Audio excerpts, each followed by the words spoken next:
This video is approach to hyponatremia from a family practice perspective in the outpatient setting.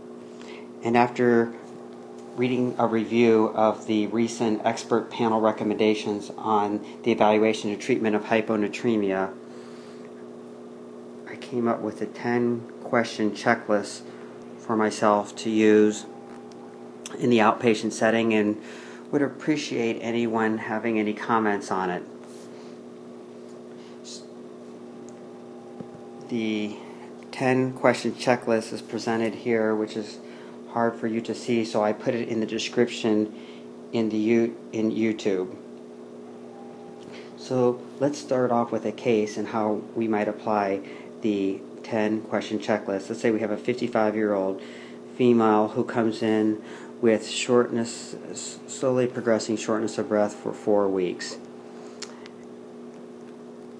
The only medication she is on is sertraline for depression, and the rest of her review of systems is negative. She has a normal physical exam. She's euvolemic, and her vital signs are stable. So because of the shortness of breath, we get some blood work, and her sodium comes back at 129. So you see this the following morning. You ask her to come in to review and go through your 10-question checklist, but before you do, you ask her to get some other labs, which would include a CMP, a thyroid, a lipid panel, a cortisol, possibly a BNP if you were concerned about heart failure, and then your classic hyponatremia labs, which would include a urine sodium, a urine osmolality, and a serum osmolality. So you see her back, and the first question you ask is, was her lipids, sugar, and protein levels okay? Because if those were elevated, then we may be getting into what's called a pseudo-hyponatremia with the lipids and the protein, because in the blood, this is a blood vessel,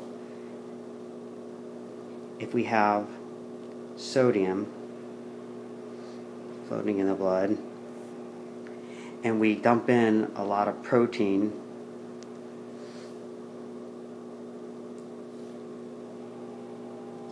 then the effective volume will increase because of the increased protein or increased lipids. So the sodium concentration is equal to the sodium over your total volume, and if the volume goes up, then your sodium percentage will go down.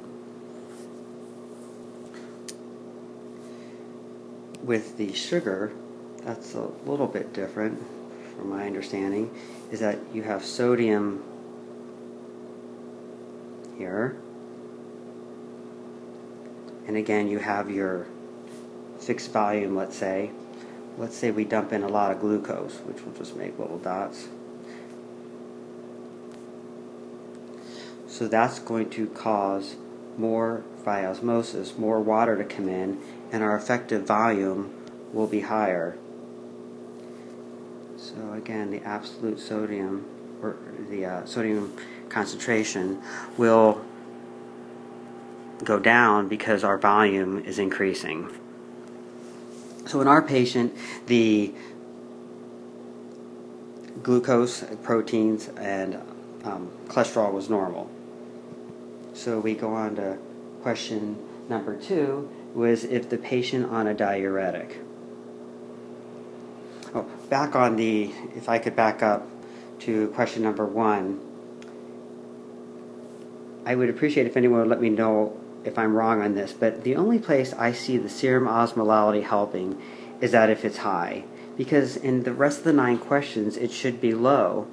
So if you have that fixed volume with your sodium ions and you dump in more protein or glucose or whatnot, then what's going to happen to your serum osmolarity? It's going to go up. So another way to know if you're dealing with a factitious hyponatremia, or if you're dealing with the classic mannitol or radiographic dye, or they just went through a surgery, something's increasing the solute, is to look at the serum osmolarity, and if that's high, you may need to address that. So again, that would be addressed in this first question. So the second question is, are they on a diuretic? And according to my reading, hydrochlorothiazide or any of the thiazides are the most common culprits here. Not so much Lasix, only about 8% of the time Lasix. And the way the thiazides work is they prevent reabsorption of sodium. So if this is the urine here inside the kidney, it's going to prevent the reabsorption of sodium. So in this case, your urine sodium would expectedly be increased. So our patient was not on a diuretic, so we go to number 3, and along the same line of losing sodium in the urine is their kidney disease. What is their GFR? Because if their kidney's not working and it can't reabsorb sodium like it's supposed to, then they lose it in the urine, and then the urine sodium here will be high. And again, this is known as renal losses in hyponatremia. Our patient had a normal GFR. So then we go to the body wanting to reabsorb the sodium, and that's typical with dehydration. Is the patient dehydrated? Was their heart rate up? Was their blood pressure low? Did they have dry mucous membranes? Poor skin turgor?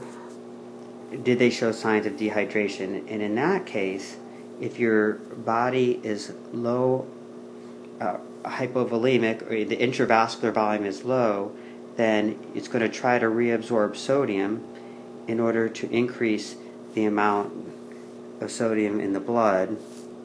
Here's the blood, and here's the kidney. And so we're trying to increase the amount of sodium to increase the volume. So what would you expect your urine sodium to be? It would be low. So your urine sodium is low in dehydration.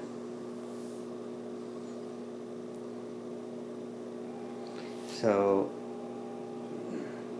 along the same physiological lines, is our patient edematous from heart failure or cirrhosis?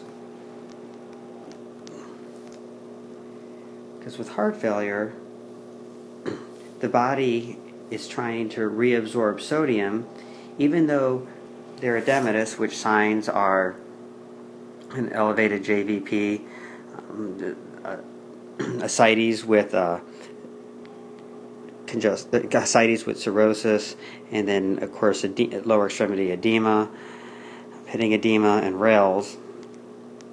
So even though there's increased fluid, the intravascular fluid is low because the heart's not pumping blood to the kidney like it's supposed to be. So the kidney thinks it's low on fluid, so it actually tries to reabsorb sodium.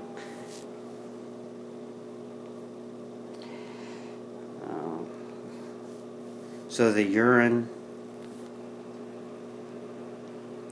my program is not working anymore. Urine sodium, it comes out to be low.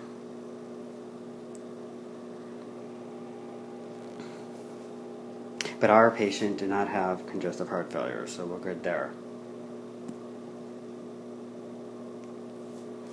So the next question is, does the patient have excessive water intake? Number 6. Increase H2O intake. And that's the classic polydipsia. And I've never seen someone that had that with psychosis, but I have seen patients trying to drink 8 ounces of water a day, and they were hyponatremic, and when they backed off, their sodium went to normal. And what would you see with the urine in a case like this is you would see a decreased urine osmolality, because you're just overwhelming the kidney, and you're increasing the volume in the kidneys, in your urine, so the concentration of sodium is going to be lower because you're increasing the volume in the kidney. So along question number 7 is along the same lines, does the patient have a decreased sodium intake, or do they have or what we call low solute intake? And in studying about hyponatremia, you hear about the classic beer diet, which is real common in my area, and then the tea and toast diet, where people are not replacing their solutes like they should. And in that case, you're going to, again, see a low urine osmolarity, not because of increased volume, but actually this time because of a low sodium intake. That's going to cause your absolute concentration to be low. So number 8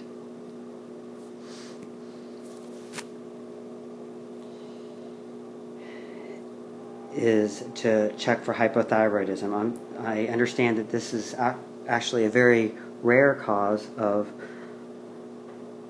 it's rarely the sole cause of hyponatremia, and it's with this whole 10-question checklist, there can be multiple things going on at once, so that's why you want to do the whole checklist, even if you feel like you may have found the answer. So thyroid's a relatively easy thing to check for if you can get the insurance to pay for it. And then number 9 is adrenal gland pathology, and that is probably the most difficult of all of our questions to assess, because everybody who walks through the door pretty much has some sort of fatigue, but that's where your cortisol level may come in helpful. And if they have a cortisol level greater than 18, then the chance that they have Addison's disease or non-functioning adrenal gland is low. But if it's less than 18, although I don't do a cosentropin test, that was the recommendation. While we're on the adrenal gland, as you may know, the aldosterone is responsible for helping to reabsorb sodium in the kidney, and it puts potassium into the urine. So if you're low on aldosterone, then the sodium's going to stay in the urine, and potassium's going to stay in the blood. So with hypoaldo, classically, you would see low urine sodium and a high serum potassium.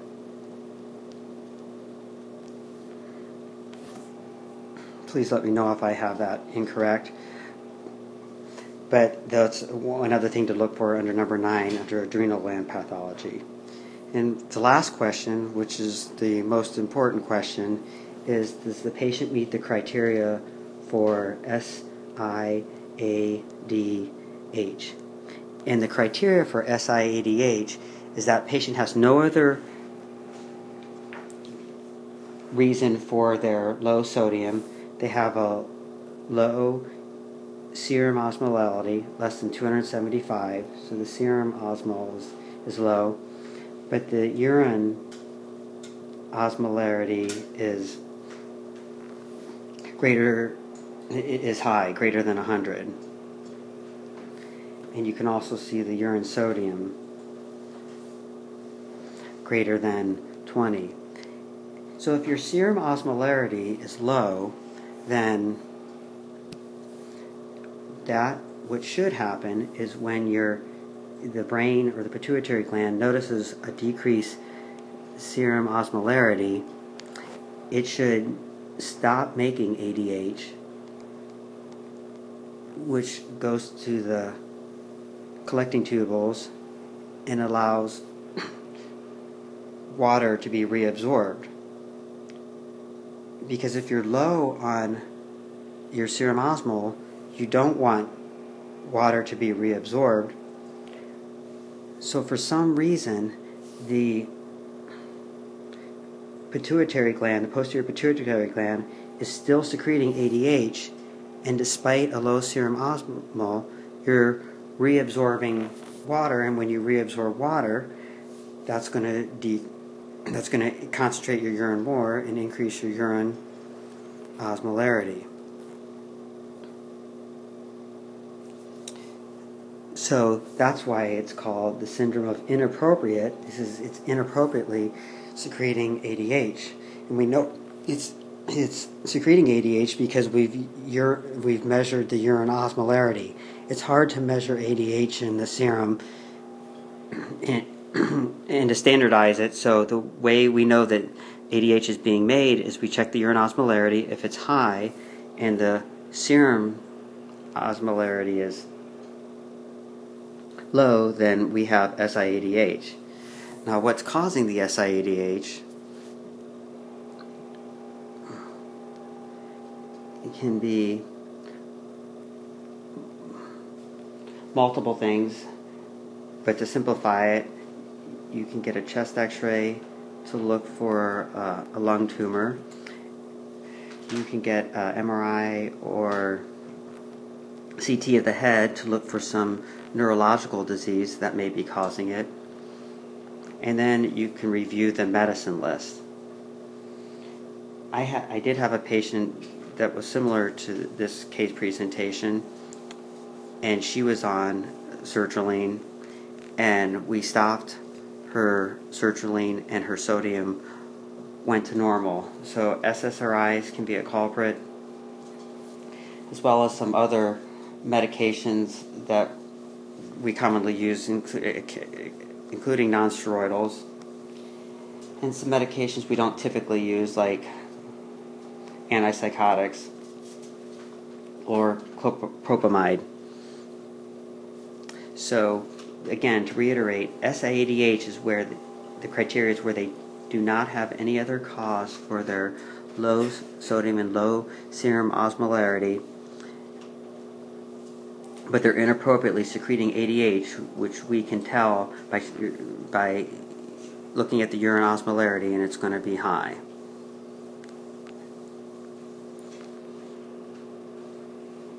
It's going to be the urine's going to be concentrated.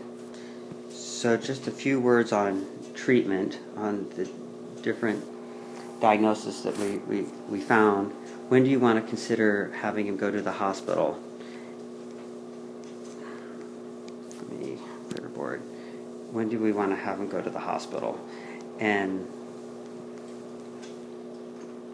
if their sodium is less than 125, then as you raise the sodium, there's an increased risk of what I thought was central pontine myelinolysis syndrome, but is now called osmotic demyelination syndrome. Myelination syndrome if you raise the sodium too fast. And the chance of osmotic demyelination syndrome is apparently very low if their sodium is greater than 125. So if their sodium is less than 120, that's when you might want to be thinking hospitalization. There's certain risk factors for having a poor outcome with a low sodium, and that would include having a low potassium, if you're malnourished or you abuse alcohol, or if you have advanced liver disease, the cirrhosis. So if your sodium is 129, and the other thing to mention is symptoms that are concerning, which would be headache, nausea, vomiting, confusion. Certainly, those would be more reasons to consider admission. So if you don't have any of those symptoms and the sodium is over 125, and there's no risk factors, treatment as outpatient would depend on the disease. For a diuretic, you would want to decrease the diuretic. Again, consider not decreasing it too quickly to prevent the sodium going up too fast. Excessive water intake, you would want to decrease the fluids, which is the same treatment for CHF and cirrhosis. And the panel talked about 1 to 1.5 liters per day in terms of fluid restriction. The other way to do it is to measure a 24-hour urine and to give them 500 milliliters less than their 24-hour urine output, which I think would be difficult to do in clinical practice, but wonder if anyone has done that. So in general, fluid restriction is 1 to 1.5 milliliters per day, and that's what you do with CHF and cirrhosis and SIADH. But SIADH is treated by trying to find the cause and correcting the cause. In the recommendation, they talk about these VAP downs that prevent ADH from working on the collecting tubules, but obviously that is beyond my expertise. So thanks for watching, and I would appreciate comments back.